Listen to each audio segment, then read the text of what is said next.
पुढच्या 5 वर्षात महाराष्ट्राचा GDP 1% वाढणार आहे. एवढा मोठा मूलभूत फरक GDP मध्ये महाराष्ट्राच्या हे बंदर आणणार आहे. एवढं मोठं जहाज येण्यासाठी आणि पुढील प्रगत भारतासाठी एक मोठ्या प्रमाणात बंदरांची आवश्यकता आहे. त्याची गरज आपल्याला पश्चिम भागात आहे, ती वाढवण पूर्ण करेल. 2020 सप्टेंबरमध्ये जिथे आम्हाला गावात प्रवेश नाकारला होता, ते गाव आता आम्हाला आमंत्रण देऊन स्वागतासाठी आम्हाला बोलवत आहेत. हा जो आमचा टप्पा आहे, हा खरं ह्या पोर्टच्या निर्मितीमधला सगळ्यात सुखावणारी बाब आहे. महाराष्ट्राला जेवढे बेरोजगार असतील आणि ज्यांना कौशल्य घ्यायची तयारी असेल, त्या सगळ्या बेरोजगारांना पुढच्या 5 वर्षात एक तर वाढवण नोकरी देईल. आज आम्ही 3 महिने ते 6 महिने प्रोजेक्टच्या टाईमलाईनपेक्षा पुढे आहोत आणि जर सगळ्यांची साथ अशीच लाभली तर एखाद्या वर्ष आधीच प्रकल्प आम्ही पूर्ण करू शकू. नमस्कार, महा MTB मध्ये आपल्या सगळ्यांचं स्वागत. मी गायत्री श्रीगोंदेकर आणि कॅमेरावर आहेत साक्षात सावंत आणि रिद्धेश कदम. 76,000 कोटी रुपये खर्च करून महाराष्ट्रामध्ये देशातील सगळ्यात मोठं आणि जगातील टॉप 10 मध्ये गणलं जाणारं वाढवण हा बंदर प्रकल्प होतो आहे.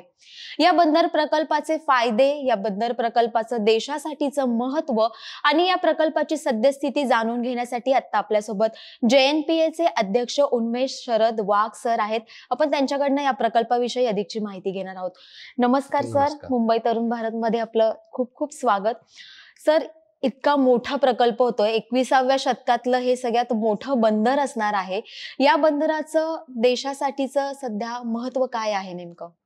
देशामध्ये जे प्रमुख बंदर आहेत ते मुख्यतः कंटेनर आणि नॉन कंटेनर असे आपण विभाग करू शकतो. त्यांचा जे औद्योगिक उत्पादन आहेत ते सगळे कंटेनर मधूनच जातात. त्याच्यामुळे कोणत्याही देशाचं जे प्रगत असणं जे ठरवलं जातं त्याच्यामध्ये त्यांच्याकडे किती कंटेनर पोर्ट आहेत आणि किती क्षमता आहे याच्यावर ठरलं जातं. आज भारताचा जो कंटेनर एक्झिम ट्रॅफिक म्हणजे आयात निर्यात ज्याला म्हणतो, तो जर आपण बघितला तर जवळजवळ 75% कंटेनर ट्रॅफिक जो एक्झिम आहे तो पश्चिमेकडचे बंदर हाताळतात. त्याच्यातही JNPA आणि मुंद्रा हे 65% यातला ट्रॅफिक चालवतात. त्याच्यामध्ये कसं आहे की ही दोघं बंदरं जी आहेत ती 90% क्षमतेने आता चालू आहेत आणि JNPA ची एक क्षमता 10.4 मिलियन TEUs याच्यावर फायनल होईल आणि मुंद्राची क्षमता आत्ता साधारणतः 7.7 मिलियन TEUs आहे. हे दोघी बंदरं पुढच्या 3 वर्षात संपूर्णपणे भरले जातील.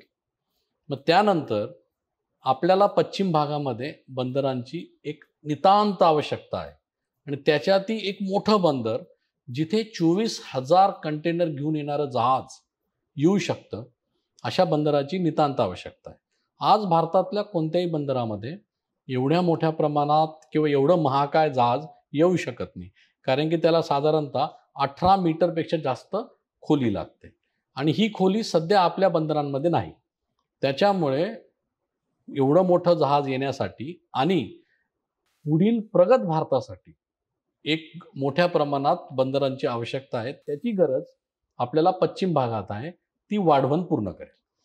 सर, महाराष्ट्रात हा प्रकल्प होतोय, खरं तरी महाराष्ट्रासाठी खूप अभिमानाची बाब आहे. वाढवण हेच ठिकाण का निवडण्यात आलं? कसं आहे की बंदर हे एक भौगोलिक स्थानावरच होऊ शकतं. स्वाभाविक हे समुद्रातच बंदर होईल मोठं आणि आपण पूर्व आणि पश्चिम किनारपट्टी जर बघितली तर पश्चिम किनारपट्टीतले बंदर हे पश्चिम जगाशी संपर्क करतात आणि पूर्वेकडचे मुख्यतः पूर्वेकडे, आणि जितक्या जवळ औद्योगिक ठिकाण बंदरांपासून असतं तेवढा तो माल आपला बाहेरच्या देशामध्ये स्वस्त जातो. त्याच्यामुळे आपल्या भारताची जी ग्रोथ आहे ती मुख्यतः पश्चिम आणि ज्याला वायव्य भाग आहे त्याच्यातच आहे. त्याच्यामुळे आपल्याला याच भागामध्ये बंदर पाहिजे. मग ते कुठे होऊ शकतं? तर ते साधारणतः वापीपासून दक्षिणेमध्ये होऊ शकतं. पण जर ते मुंबईच्या दक्षिणेत असेल तर आपला जो सह्याद्री आहे त्याला पार करणं एक मोठा अडचण असते आणि मुंबईला सुद्धा पार करून जावं लागतं आणि ते उत्तरेकडच्या ठिकाणाहून अजून लांब जातं, म्हणून त्यालाही शक्य नाही. म्हणून एक बंदर जे पाहिजे ते मुंबईच्या उत्तरेस पाहिजे आणि वापीच्या दक्षिणेस पाहिजे. म्हणजे मग कोणता भाग आला? ठाणे आलं, पालघर आलं, दीव दमण आलं, वापी आलं. आता हे भाग निश्चित झाल्यानंतर मग असं असतं की समुद्रापासून 20 मीटर खोली जवळच्या जवळ कुठे आहे? मग यासाठी एक 4च ठिकाणं होती आणि ती चारी ठिकाणं पालघर डिस्ट्रिक्टमध्ये होती आणि त्या चारींमध्ये जे सगळ्यात चांगलं ठिकाण होतं, जिथे बंदर बनू शकतं आणि बंदराला लागणारं इन्फ्रास्ट्रक्चर पर्यावरणाला कमीत कमी हानी पोहोचून आणि जगाला आणि भारताला जोडण्यासाठी जे काही व्यापार मार्ग आहे त्याला जवळ आणि रेल्वे आणि रस्त्यांना जवळ, असं जे सगळ्यात महत्त्वाचं आणि सगळ्यात चांगलं क्षेत्र आहे ते वाढवण, म्हणून वाढवण. सर, तुम्ही उल्लेख केला की रस्ते आणि रेल्वे उभारण्यासाठी किंवा ते इन्फ्रास्ट्रक्चर उभारण्यासाठी वाढवण हे ठिकाण योग्य होतं. प्रकल्प सुरू असताना त्या टप्प्यामध्ये इतर कोणत्या कोणत्या पायाभूत सुविधा याला जोडण्यासाठी आवश्यक आहेत आणि त्या दृष्टीने काय प्रयत्न सुरू आहेत? एकतर बंदर निर्मितीसाठी आपल्याला टर्मिनल तयार करावे लागतात आणि टर्मिनल्स बरोबर इतर काही सोयी तिथे पूर्णपणे आपल्याला उभाराव्या लागतात. त्यासाठी जे काही पायाभूत सुविधा लागतील त्यासाठी जमीन आपण समुद्रातच तयार करत आहोत. त्याच्यामुळे संपूर्ण बंदर समुद्रात असल्यामुळे त्या गोष्टीसाठी आपल्याला कोणत्या जमिनीची गरज नाही. मात्र समुद्रामध्ये जो माल येईल तोच त्याचा हिंटरलँड ज्याला म्हणतो, तिथे पोहोचण्यासाठी आपल्याला रस्ते आणि रेल्वेची गरज आहे. तर आता वाढवणला जिथे ते म्हणजे किनाऱ्यावर जिथे माल येईल तिथून सध्याचा जो बडोदा एक्सप्रेसवे आहे, बडोदा हायवे, मुंबई बडोदा हायवे आणि आत्ता जो वापरण्यात येणारा अहमदाबाद हायवे आहे त्याच्यापासून हे फक्त 22 आणि 32 किलोमीटरवर आहे. त्याच्यामुळे एक रोड तो बनवावा लागेल की या दोघं हायवेंना जोडायला आणि डेडिकेटेड फ्रेट कॉरिडॉर तिथून फक्त 12 किलोमीटरवर. तर त्याला रोड जोडणारा एक रेल्वे मार्ग जोडावा लागणार. त्याच्यामुळे एक 32 किलोमीटरचा हायवे आणि 12 किलोमीटरचा एक रेल्वे मार्ग, एवढं जर झालं तर हे बंदर भारताच्या नॅशनल, स्टेट हायवेजला आणि रेल्वे मार्गाला जोडलं जाईल. एवढंच फक्त करायची गरज आहे. सर, वाढवण बंदरामुळे देशाच्या जीडीपी मध्ये नक्कीच वाढ होईल, पण पालघर आणि कोकण किनारपट्टीसाठी हे बंदर कशी महत्वाची भूमिका बजावेल? इथल्या स्थानिकांसाठी हे बंदर कसं फायदेशीर असेल? ह्या वाढवणमुळे पुढच्या 5 वर्षात महाराष्ट्राचा जीडीपी 1% वाढणार आहे. एवढा मोठा मूलभूत फरक जीडीपी मध्ये महाराष्ट्राच्या हे बंदर आणणार आहे, पहिली गोष्ट. दुसरी गोष्ट, आपण जर बघितलं तर मुंबई, दक्षिण किंवा पूर्व या सगळ्या भागांमध्ये, पुणा असेल, ठाणा असेल, नाशिक असेल, या सगळ्या भागांमध्ये मुंबईमुळे मोठ्या प्रमाणात विकास झाला. पण उत्तरेला, ठाण्याच्या उत्तरेला पालघर हा जिल्हा हा या विकासापासून थोडा वंचित राहिला. त्याच्यामुळे या बंदरामुळे तो भाग देशाच्या विकास गंगेशी जोडला जाईल, पहिली गोष्ट. दुसरी गोष्ट, आपण कोकण म्हटलं तर निसर्ग म्हटलं तर पर्यावरण. बंदर आल्यामुळे सेवा क्षेत्रात वाढ होईल. तिथे डहाणूमध्ये काही कारखाने येणार नाही कारण ते DTPA मध्ये अलाउड नाही आहे. पण डहाणूमध्ये मोठ्या प्रमाणात सेवा क्षेत्रात गुंतवणूक होईल ज्याच्यामध्ये कोणतंही प्रदूषण होणार नाही. समजा तिथे CFS आले, तिथे मोठ्या भिवंडीसारखे मोठ्या प्रमाणात आपल्याला जे स्टोअर हाऊसेस आले, वेअर हाऊसिंग ज्याला म्हणतो, ते आले. त्या अनुषंगाने जे काही उद्योग आले जिथे पर्यावरणाचा कोणताही ऱ्हास होत नाही आणि त्याच्यामध्ये सगळ्यात कळीचा मुद्दा हा आहे की पर्यावरणाचं संरक्षण तर होतंच, पण मोठ्या प्रमाणात रोजगार उपलब्ध होतो आणि तो सुद्धा ज्याला आपण म्हणतो ना ब्लू कॉलर, ज्याच्यामध्ये फार मोठ्या स्किलची गरज नसते. आणि तिसरा की हे उद्योग जे सेवा क्षेत्रातले ते महिलांनाही मोठ्या प्रमाणात करता येतात. त्याच्यामुळे या भागाचा विकास पण होईल आणि तो समतोल विकास होईल. त्याच्यामुळे जो विकासाला वंचित राहिलेला हा भाग आहे त्याचा मोठ्या प्रमाणात विकास होईल. तो कोकणातला भाग आहे. कसं आहे की ती प्रायमरी हिंटरलँड जरी पालघर आणि डहाणू असली तरी सेकंडरी हिंटरलँड फार मोठी आहे. त्याच्यामध्ये संपूर्ण कोकण, संपूर्ण उत्तर महाराष्ट्र हे सगळं येतं. आणि एवढंच नाही तर संपूर्ण महाराष्ट्र येईल त्याच्यात. कारण की फक्त प्रत्यक्ष रोजगार हा 12 लाख असणार आहे, अप्रत्यक्ष एखाद्या करोडपर्यंत असणार आहे. महाराष्ट्राला जेवढे बेरोजगार असतील आणि ज्यांना कौशल्य घ्यायची तयारी असेल त्या सगळ्या बेरोजगारांना पुढच्या 5 वर्षात एकटा वाढवून नोकरी देईल. सर, आपण रोजगाराच्या मुद्द्यावर आहोत, तर सध्या आपल्या माध्यमातून काही कौशल्य विकास आणि कौशल्य उपक्रम सुरू आहेत, तर ते उपक्रम नेमके काय सुरू आहेत आणि त्याच्यामध्ये नोंदणी कशा पद्धतीने करून घेण्यात येते? कसं आहे की आमचं जे कौशल्याचं काम हा प्रकल्पाचं जेव्हा कन्सेप्च्युअलायझेशन सुरू झालं तेव्हापासून आम्ही हाती घेतलं होतं. आम्ही या क्षेत्राला जे कौशल्य लागतात असे साधारणतः 30 कौशल्य आम्ही पहिले वेगळे केलीत, निवडलीत आणि त्याच्यामध्ये आम्ही आता ट्रेनिंग देण्याचे आधीपासून आमचा प्रयत्न सुरूच होता आणि आता मोठ्या प्रमाणात आम्ही सुरू केला आहे. तुम्ही जर बघितलं तर जेव्हा एखादं बंदर येतं तेव्हा सी फेरर्स तिथे लागतात आणि सी फेरर्स हे खूप स्किल्ड असं नसतं. 12वी पास आणि इंग्लिश येणारा व्यक्ती 1 वर्षाच्या ट्रेनिंग नंतर सी फेरर होऊ शकतो. तर आम्ही सी फेररचं 100 मुलांची बॅच आम्ही स्पॉन्सर करणार आहोत. त्याला खर्च आहे साधारणतः 2.5 ते 3 लाख पर हेड खर्च आहे. पण आम्ही असं ठरवलं की जेवढ्या मुलांना ते करायचं आम्ही त्यांना स्पॉन्सर करू. त्यानंतर कस्टम हाऊस एजंट ते एक फार मोठ्या प्रमाणात तिथे स्किल लागणार आहे. ते पण आम्ही कोर्सेस सुरू केले आहेत. त्याच्यामध्ये महिलांचा पण सहभाग लक्षणीय आहे. मग बाकीचे जेव्हा निर्मितीसाठी बाडवांच्या उभारणीसाठी जे स्किल लागेल आणि उभारणीनंतर जे स्किल लागेल असे सगळे कोर्सेस आम्ही सुरू केले आणि त्याची प्रक्रिया फार सोपी आहे. आम्ही एक चॅटबॉट केलेलं आहे आणि त्याच्यामध्ये फक्त हाय केलं त्या नंबरवर तर एकामागे एक प्रश्न विचारले जातात मराठी, इंग्रजी आणि हिंदीमध्ये आणि तुम्ही रजिस्टर करू शकता. ज्याचं आधार क्रमांकावर पालघर डिस्ट्रिक्टचा पिनकोड आहे त्याच्यासाठी प्रशिक्षण आम्ही पूर्णपणे निःशुल्क केलेलं आहे. कारण की आम्हाला असं वाटतं की ती आमची सामाजिक जबाबदारी आहे. आणि बाकीच्यांना सुद्धा आम्ही पूर्ण महाराष्ट्रभर, आता मी नाशिकला गेलो होतो तिथे मी करार केला, मुक्त विद्यापीठशी करार करतोय, DG शिपिंगशी करार केला आहे, कोकण विद्यापीठशी करार केलेला आहे. या सगळ्यांबरोबर आम्ही करार करून आणि सगळ्या ITIs बरोबर करार करून आम्ही मोठ्या प्रमाणात प्रशिक्षणाचा कार्यक्रम सुरू केलेला आहे. मला असं वाटतं आम्ही आत्ता त्याच्यात गती घेतली आहे. 6 महिन्यामध्ये याच्यामध्ये आम्ही संपूर्ण महाराष्ट्र कव्हर करू आणि मला सांगायला अतिशय आनंद वाटतो की आम्ही टार्गेट ठेवलं आहे की कमीत कमी यावर्षी 5,000 मुलं तरुण तरी आम्ही प्रशिक्षित करू आणि आमचं पुढच्या 5 वर्षात कमीत कमी 50,000 लोकांना प्रशिक्षित करण्याचं टार्गेट आहे आमच्या प्रयत्नांनी.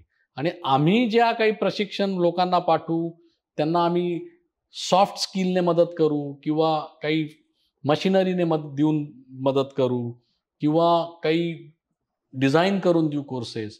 याद्वारे आम्ही तरुणांपर्यंत महाराष्ट्रात याच वर्षी पोचायचं आहे आणि पुढच्या 5 वर्षामध्ये कमीत कमी 5 ते 10 लाख लोक, जेवढे 5 लाख लोकांचं तर टार्गेटच आहे त्याच्यापेक्षा जास्तही लोकांपर्यंत प्रशिक्षण देण्यासाठी आम्ही पोहोचू असा आमचा निर्धार आहे.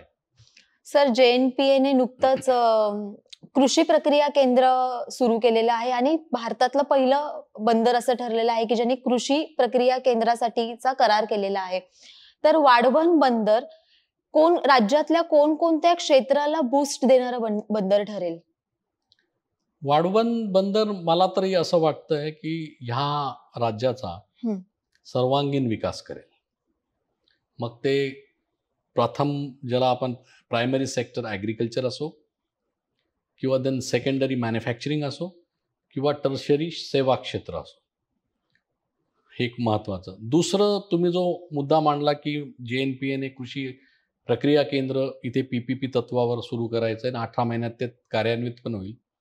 कसं आहे की आपण शेतीप्रधान देश आहे असं म्हणतो, पण आपल्या मालाची नासाडी, कमी व्हावी, त्याच्यावर प्रोसेस होऊन ते निर्यातक्षम व्हावेत आणि त्यांचं एक स्टोरेज व्हावं, ह्यासाठी आपण किती प्रयत्न करतो, या बाबतीतचा अनुभव मला जेव्हा याचा अभ्यास केला तेव्हा फारसा समाधानकारक नव्हता. संपूर्ण महाराष्ट्रात, संपूर्ण भारतात, पोट तर सोडूनच द्या, कुठेही एका छताखाली अंडर वन रूफ सगळे फळं, सगळा भाजीपाला यांच्यावर प्रक्रिया करू शकतो, स्टोअर करू शकतो, असा एकही प्रकल्प नाही. आणि म्हणून आम्हाला त्याचं डिझाईन बनवायला 2 वर्ष लागले. आम्ही अपेडा, नीटी जे पहिले आता IIM मुंबई ज्याला आपण म्हणतो, ते आमचे नॉलेज पार्टनर होते. त्यांनी अभ्यास केला. आम्ही क्रिसिल नावाची संस्थेला त्याच्यासाठी ट्रान्झॅक्शन ॲडवायझर म्हणून लावलं. आम्ही अपेडाची मदत घेतली. जेवढे छोटे मोठे सिंगल कमोडिटी असो, ड्राय असो, स्टोरेज असो, याचा सगळ्यांचा अभ्यास करून आजपर्यंत नसलेला असा अद्यावत असा आम्ही हा प्रकल्प सुरू केला आहे. आणि म्हणजे त्याचा आता सध्या आम्ही फक्त PPPवर दिला आहे. सुरू होईल तो 1 आणि 18 महिन्यात कार्यान्वित पण होईल, त्याच्यात काही शंका नाही. महाराष्ट्र याच्यात अग्रेसर आहे आणि महाराष्ट्रामधून जर आपण फक्त 3 ते 4% जरी नासाडी वाचवली तरी फार मोठ्या प्रमाणात शेतकऱ्यांच्या इन्कममध्ये, मिळकतीमध्ये मोठी वाढ होईल. तर आम्ही जे JNPA जे केलं आहे ते सेम, कारण की तोपर्यंत हे 5 वर्ष याला झालेलं असेल, याचा अनुभव असेल, ते सेम तिथे रेप्लिकेट होईल. आणि आमचं बघून इतर पोर्ट पण ते करतील, प्रायव्हेट पोर्ट पण करतील आणि याचा शेतकऱ्यांना फायदा होईल. त्याच्यामुळे फक्त शेती नाही तर औद्योगिक क्षेत्र पण आणि सेवा क्षेत्र पण, याच्या सगळ्यांमध्ये वाढवणमुळे एक मोठी उभारी महाराष्ट्रालाच नाही तर संपूर्ण देशाला, विशेषतः नॉर्दर्न अँड वेस्टर्न जे स्टेट आहेत त्यांना नक्की होईल. सर, वाढवणसाठी नुकतंच ऑफशोर एरियामध्ये कन्स्ट्रक्शनसाठी आपण कॉन्ट्रॅक्ट्स दिलेले आहेत, तर नेमकी या प्रकल्पाची टाइमलाईन काय ठरवण्यात आलेली आहे? कसं आहे की याच्यामध्ये जो सगळ्यात पहिला जो कॉन्ट्रॅक्ट ज्याच्याबद्दल तुम्ही आता उल्लेख केला तो पहिला भाग आहे. कारण की किनाऱ्यापासून तर 3 किलोमीटरमध्ये पर्यंत एक 200 हेक्टरची जागा आम्ही बनवणार आहोत, म्हणजे निर्मितीच करणार आहोत. ज्याच्यामध्ये आमचे ऑफिसेस, टँक्स, त्यानंतर रोड, त्यानंतर पार्किंग, हे सगळं होणार आहे. मग तिथून पूल, ट्रेसल म्हणतो, त्याच्याद्वारा जो मेन पार्ट आहे जिथे आम्ही 1200 हेक्टर जमीन करणार आहोत त्याला रस्ते जाणार आहेत. तर तो पहिला टप्पा आहे आणि त्यासाठी आम्ही हे टेंडर केलं आणि ते ITD सिमेंटेशन म्हणून एक कंपनी आहे, त्याला ते मिळालं. त्याच्या निविदेमध्ये तो L1 ठरला. तो 1 महिन्यात ते काम सुरू होणार आहे आणि हा 18 महिन्यामध्ये त्याला 200 हेक्टर तयार करायचे. त्यानंतर पुढच्या 2-3 महिन्यामध्ये आम्ही इतर 3 टेंडर, 2 महत्त्वाचे टेंडर आम्ही देणार आहोत. आणि वाढवणची डेडलाईन अशी आहे की 29-30 या आर्थिक वर्षात पहिलं जहाज तिथे यायला पाहिजे. आणि आम्ही ज्या स्पीडने, वेगाने या प्रकल्पावर काम करत आहे आणि संपूर्ण महाराष्ट्र याच्यात आम्हाला मदत करतोय, असं नाही की फक्त JNPA काम करत आहे. माननीय मुख्यमंत्र्यांचं जातीने याच्यावर लक्ष आहे आणि त्यांचे कालच्याच वॉर रूममधली बातमी तुम्ही वाचली असेल, त्यांनी सगळ्या अधिकाऱ्यांना हे निर्देश दिले आहेत की वाढवण हा देशासाठी टॉप प्रायोरिटी आहे आणि याच्यामध्ये कोणतीही दिरंगाई कोणाकडनंही खपवून घेतली जाणार नाही. आणि तसे निर्देश त्यांनी सगळ्या अधिकाऱ्यांना दिलेले असल्यामुळे आणि जिल्हा प्रशासनाने सुद्धा सुरुवातीपासून अतिशय मोलाची साथ आम्हाला दिली आहे. त्याच्यामुळे लँड ॲक्विजिशन असो किंवा आमचे विभिन्न सर्वे असो, त्याच्यामध्ये मग ते पोलीस प्रशासन असेल किंवा महसूल प्रशासन असेल, यांनी अतिशय मोलाची साथ आम्हाला दिली आणि कोणतीच, ज्याला म्हणते दप्तर दिरंगाई ज्याला म्हणतो, त्याचं कोणतंच आमच्यासमोर एक, ज्याला आपण असं म्हणू की अडचण अशी उभी केली नसल्यामुळे हे काम फार वेगाने सुरू आहे. आणि आम्हाला असं वाटतं की जर अशाच पद्धतीने आम्ही जर चाललो तर आज आम्ही 3 महिने ते 6 महिने प्रोजेक्टच्या टाईमलाईनपेक्षा पुढे आहोत. आणि जर सगळ्यांची साथ अशीच लाभली तर एखाद्या वर्ष आधीच प्रकल्प आम्ही पूर्ण करू शकू. सर, पहिल्या टप्प्याची टाइमलाईन काय आहे आणि कोणत्या सुविधा पहिल्या टप्प्यामध्ये सुरू होतील? जे पहिला टप्पा जो 29-30 मध्ये पूर्ण होणार आहे, हं. त्याच्यामध्ये 4 कंटेनर टर्मिनल, हं. 3 multipurpose terminal, 4 liquid terminal, 1 ro terminal आणि 1 टर्मिनल आम्ही कोस्ट गार्डला देणार आहोत. हे पहिल्या टप्प्यात होईल आणि दुसऱ्या टप्प्यामध्ये 5 अजून कंटेनर टर्मिनल आणि 1 मल्टीपर्पज टर्मिनल ॲड होईल. तर अशा 2 याच्यामध्ये त्याची विभागणी आहे. ती विभागणी कन्स्ट्रक्शनमुळे नाही आहे. दुसरा टप्पा 34 ते 37 मध्ये पूर्ण होईल. पण आम्ही ती विभागणी यासाठी केली आहे, की जेव्हा आम्ही ते कंटेनर आणि इतर टर्मिनल देऊ, तर त्याला ट्रॅफिक असली पाहिजे. ते लॉसमध्ये नाही गेलं पाहिजे. जर देशाची गरज पडली आणि मोठ्या वेगाने आपल्याला कंटेनर टर्मिनलची गरज पडली, तर दुसरा टप्पा हा 2-3 वर्षाने आपण आधीसुद्धा कंप्लीट करू शकतो. तो काही त्याच्यामध्ये कोणताच त्रास नाही होणार. सर, ग्रीन पोर्ट म्हणून याला म्हटलं जाते, ग्रीनफील्ड उपक्रम म्हणून याला उल्लेखलं जातं. तर नेमका हा उपक्रम काय असणार आहे? कशा पद्धतीची रचना असणार आहे? माझ्या मते ग्रीनफील्ड प्रोजेक्ट म्हणजे शून्यातून तयार होणारा. माझ्या मते तुमचा रोख प्रश्नाचा असा आहे की ग्रीन शाश्वततेसाठी आपण काय करणार सस्टेनेबल. आहोत? येस, हं. तेच मला वाटलं. कसं आहे की पोर्टमध्ये प्रदूषण करणाऱ्या काय गोष्टी आहेत. जे जहाजं येतात ते एक दिवसभर थांबतात, त्यांचं इंजिन चालू असतं, ते एक पोल्युशन होतं. त्यानंतर जेव्हा जहाजं येतात तेव्हा त्यांना घ्यायला ज्या टग्स वापरतो ते एक पोल्युशन करतं. आणि तिसरं, ज्या कंटेनर ज्याला आपण म्हणतो की किनाऱ्या म्हणजे जिथे बर्थ आहे तिथून यार्डपर्यंत घेऊन येतात त्या ट्रक, या 3 मोन पोल्युशन करणाऱ्या आहेत. मोठ्या प्रमाणात नाही करत, पण थोड्या प्रमाणात करतात. तो आमचा विचार असा आहे की जेव्हा जहाज येतील ते त्यांचे इंजिन बंद करतील आणि आमची इलेक्ट्रिसिटी घेतील. म्हणून ते पूर्णतः ग्रीन राहील. जे टग्स आम्ही वापरणार आहेत त्या हायड्रोजनवर तरी चालतील किंवा इलेक्ट्रिकलवर चालतील, त्याही ग्रीन राहणार आहे. आणि ज्या ट्रक्स किनाऱ्यापासून यार्डपर्यंत येतील त्यासुद्धा ई ट्रक्स राहणार आहे. आणि त्याची सुरुवात आम्ही JNPA आत्ताच या वर्षापासून केली आहे. आमच्या 10-12 ट्रक्स आता इलेक्ट्रिकल ट्रक आहेत. त्याच्यामुळे आमचं बंदर हे सुरुवातीपासूनच हरित, ग्रीन, ज्याला आपण शाश्वत बंदर आहे ते राहणार आहे. फक्त हिंटरलँडमध्ये जो माल जाईल त्याच्यातही 40% हा माल रेल्वेने जाईल, त्याच्यामुळे तो इलेक्ट्रिकल राहणार आहे. फक्त इतर मार्ग जो ट्रकने जाईल तेवढ्याच ट्रक फक्त पोल्युशन तिथे करतील. पण त्याही एखाद्या वेळेस पुढच्या 5 वर्षामध्ये इलेक्ट्रिकल आणि हायड्रोजन किंवा इतर फ्युएलवर होतील. तर संपूर्णपणे शून्य प्रदूषण करणारा हा असा प्रकल्प राहील. सर, या मुलाखतीच्या शेवटाकडे जाताना आपण सर्वच जाणतो की या प्रकल्पाला मोठ्या प्रमाणावर विरोधाचा सामना करावा लागलेला आहे. सातत्यानं सोशल मीडिया असेल किंवा माध्यमांमधून प्रकल्पाला विरोध असल्याची भावना एक निर्माण केली जाते. या सगळ्याकडे एक अधिकारी म्हणून तुम्ही कसं बघता? आणि दुसरी गोष्ट की हा विरोध मावळण्यासाठी आणि स्थानिकांना विश्वासात घेण्यासाठी आपल्या माध्यमातून काय प्रयत्न होत आहेत? कसं आहे की या प्रकल्पाला खूप मोठ्या प्रमाणात विरोध होता, ही गोष्ट एकदम खरी आहे. त्याच्यामागे काही कारणं भावनिक होती, काही कारणं खरी होती आणि काही या दोघांमुळे, अफवांमुळे त्याच्यावर विश्वास बसलेला होता. तर साधारणतः एक 5 मुद्दे होते की ज्याच्यामुळे ह्या प्रकल्पाला फार विरोध होता. पहिला मुद्दा विस्थापनाचा, की या प्रकल्पामुळे फार मोठं विस्थापन होईल, आमचे गाव उठवले जातील. दुसरा मुद्दा हा होता की एवढा मोठं बंदर आल्यामुळे ते पहिले सुरुवातीला ते गावाजवळ होतं की फार मोठ्या प्रमाणात आमचा हे होईल, मध्ये पाणी शिरेल गावात. तिसरा मुद्दा होता की पर्यावरण, की कांदळवन हे सगळं नष्ट होईल. चौथा मुद्दा हा नाणार रिफायनरी सारखी एखादी रिफायनरी येईल आणि पोल्युशन होईल.